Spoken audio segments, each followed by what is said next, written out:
Fidèles internautes de Éco-Énergie Renouvelable, bonjour et merci de nous préférer pour vous informer.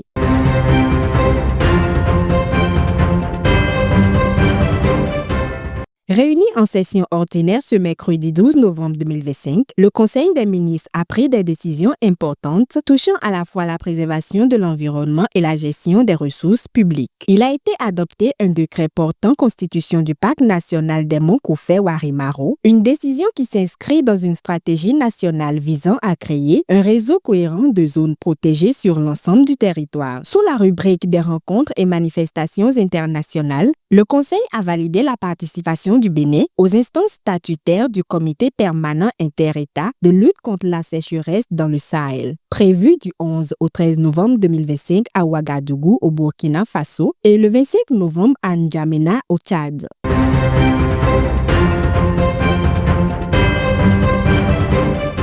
En prélude à l'ouverture officielle de la COP30, la société civile béninoise s'est réunie à Cotonou pour un atelier pré-COP et de renforcement de capacités sur la transition énergétique et la justice climatique. L'événement a été organisé par l'ONG Jeunes Volontaires pour l'Environnement JVE Bénin en partenariat avec le réseau des organisations pour le développement des énergies renouvelables RODER Bénin et la Coalition nationale pour la justice climatique CNJC Bénin. Il s'inscrit dans le cadre du projet Renforcement des alliances des organisations de la société civile pour la transition énergétique juste et la justice climatique, soutenu par le Global Green Ground Fund.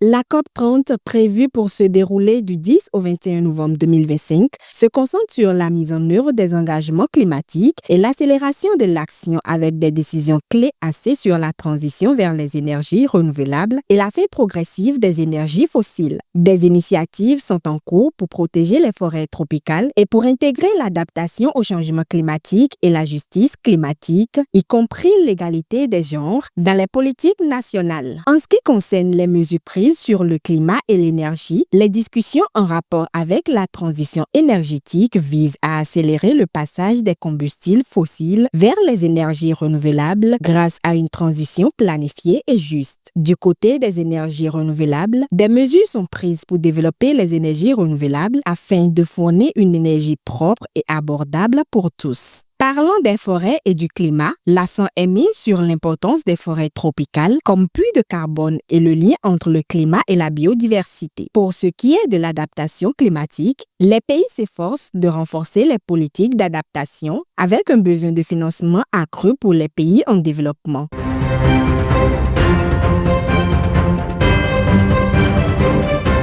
La Banque d'investissement et de développement de la CEDEAO et le gouvernement de la République de Guinée ont signé 2 accords de prêt de montant de 123 450 millions d'euros visant à améliorer l'éducation et la formation dans le domaine de l'agroalimentation et à élargir l'accès à une énergie propre et fiable dans tout le pays. Ces partenariats stratégiques signés le lundi 10 novembre 2025 lors d'une conférence à Conakry en Guinée soulignent un engagement commun en faveur du développement durable et de la diversification économique. Ainsi, la banque donne les moyens d'agir à la prochaine génération de dirigeantes et d'entrepreneuriat guinéen, garantissant ainsi la sécurité alimentaire et la croissance énergétique. Parallèlement, cet investissement dans les infrastructures d'énergie propre améliore la fourniture des services essentiels aux communautés isolées.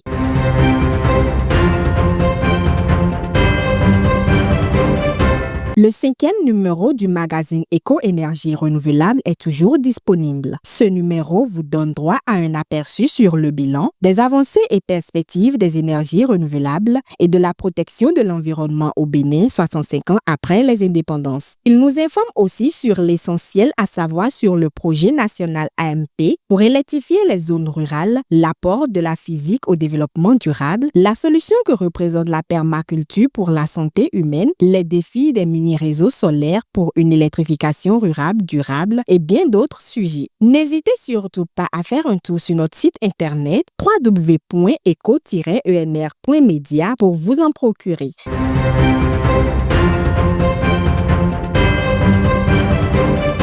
C'est tout pour aujourd'hui. Merci pour votre aimable attention et bon week-end à tous.